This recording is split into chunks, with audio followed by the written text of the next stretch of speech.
Hi guys, I am Mary Grace. I'm the face of the blueprint, and I'm here to teach you how to have style.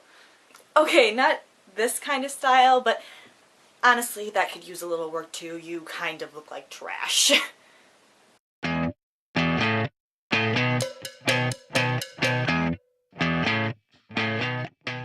Okay, so obviously the first part of your story is the introduction, and there are lots of different ways to make your introduction interesting. One of my favorite ways is the tell a story kind of approach. Obviously, in newspaper writing isn't prose writing, but a lot of times integrating a prose kind of style in it can make it really interesting. So, for example, in a sports story, if you're talking about a game, a really interesting way to start the story is to start the article, is to start telling it like a story. So like, it's the bottom of the ninth inning, Joey, whoever is up to bat, kind of paint the picture for them, tell a story. That really gets people interested in something. Another way to kind of draw people's attention is to start with a really interesting fact. This is really helpful, especially in like a news story. We like to stay with what we call a pyramid style, which is when you do the most important facts first, and then the least important facts as you go on, because a lot of times people don't read a whole like news article and you want to give them the most important information first. However, sometimes you want to start a news story with a really cool, interesting fact that might be not the most important, but that's gonna like draw their attention. Like, 75% of people will turn into zombies one day. That may or may not be a true fact, but regardless, if it's an actual article, it should be a true fact, but regardless, that's something that would catch their attention and be like, what? And make them want to read more. So that's another great way to get their attention. I got cold. Now, when you're into writing this story, there's a few mistakes that I think people make that you should try to avoid. One of the biggest mistakes that I see people make is people overusing the thesaurus. It's really annoying and really obvious when, like, every other word you use the thesaurus to find a word that you think is more interesting. Usually that word won't even really be what you're trying to say and will only, like, vaguely recognize, like, be the word that you were trying to use, and it just comes off like you're trying too hard and really pretentious and annoying. Not to say that the thesaurus, it's hard to say and annoying, can't be a useful tool. It really can be, and a lot of times if you're reusing a word a lot or repeating a word a lot, it's a really good tool to use to try to find some variety, but, push yourself to not use it on every other word, and to try and find different words yourself rather than relying on the thesaurus, because, like I said, it can become really obvious that you're using it and that you're kind of trying too hard, and it can almost kind of sound pretentious because a lot of times it will be words that you don't even really know yourself, and, one, it might not make sense, and two, if you don't know it, your audience probably isn't going to know it. You're in this class, you're a writer, you know how to write, and so if you don't know that word, you're writing for a high school audience and they probably don't know that word either. So try not to use the thesaurus too often. Another mistake I see people using a lot is to just kind of find a formula when they're writing where they just go like, quote, a little something else, another quote, and it's just kind of like the same kind of formula, and that can work okay, but, try to, find some variety in it. I was talking before how you can do a prose style in the intro. Don't be afraid to do that in, your actual piece as well.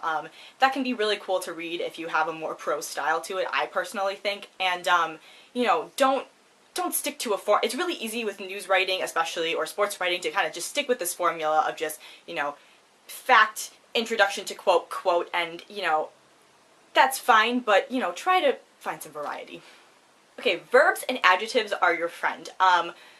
First, let's talk about verbs. Verbs, you don't want to use modifying verbs like is or was or were, because those just, they detract from the actual verb you're using, and they don't let the reader get into the action right away, A sentence like Sam was running, like, it's so much better when you just go straight for that verb, and it's even better when you think more specifically about the verb. Maybe run is not the most best, that's grammatically incorrect.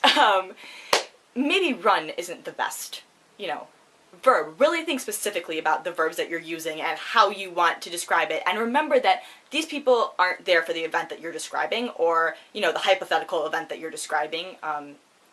They're just reading it, and so you want to use the best, most specific possible verb you can use. So maybe, let's say this is the last track meet of the season or something. Maybe this kid sprinted to the finish line. That's always better.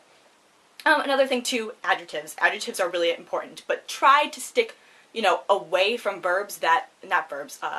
adjectives that are really general, like great or awesome or whatever, because those don't help you paint the picture. And a lot of times, for articles that aren't in opinions, you can't even use those because they're biased. You want to stick with adjectives that are going to help describe it. Help them paint a picture, help the reader to see what you're saying. Not great is not going to, help them describe it. He's a great runner. Okay, what does that mean, Is this a great runner? Is this a great runner? Is this a great runner? Oh, like, give me specifics. What's a great runner? Am I a resilient runner? Am I a strong runner? Am I a steady runner? Am I a flappy runner? I think I'm kind of a flappy runner. But paint the picture for them. What kind of runner are they? As far as writing conclusions, there's lots of different things that you can do, but my two favorite things, I think, are what we call a call to action and a more hopeful ending. Call to action is kind of exclusively for opinions, but a call to action is basically when you tell the reader what you want them to get out of it. For example, if you're writing a story or an opinion story about how you think everybody should eat 4,000 pieces of candy a day, a really cool way to end that would be like, a good way to start this would be to eat 300 pieces of candy a day. Give them kind of a goal. That can be really cool and effective. As far as like a news story goes, or even like sports, I think that having a kind of hopeful ending can be really powerful and important. So, example, we're news, we're a newspaper. We have to tell people how it is, but just because we have to tell them how it is doesn't mean we can't be more hopeful with it. And so, like, if you're talking about the zombie apocalypse, ending on a note like, despite the zombie apocalypse, there are still people who are being hopeful and trying to help, like Senior Smith John. I don't know why I said Smith John and not John Smith, but whatever. He is trying to help the zombie apocalypse by doing so-and-so and ending it on kind of that note, and his hopeful quote can be, I think, really powerful. Even with, like, sports, having a hopeful quote about the rest of the season from a sports team player can be really cool. Or entertainment, if you're doing like a review, this isn't really hopeful. This is kind of a semi-kind of call to action. Like if you wrote a good review about something, advising people to go see it and being like, next time you're near your local movie theater, go see Frozen because it will warm your heart or something like that, So basically, conclusion, in my opinion, you should either A, be hopeful with it, or B, tell people what to do. Which is not really telling people what to do, mostly telling people what you want to get out of them. And that is even, relevant to the hopeful thing too. What do you want people to get out of this? Even if you're writing a sad story, like, what do you want people to get out of this? Even ending it on the hopeful note, even though it's not directly telling them, go help, it kind of is, and that can be kind of nice and cool, and I don't think biased. And so yeah, conclusion. Be hopeful, tell people what to do. If it's not opinions, don't directly tell people what to do, but kind of tell people what to do, but in a nice way, and in a hopeful way.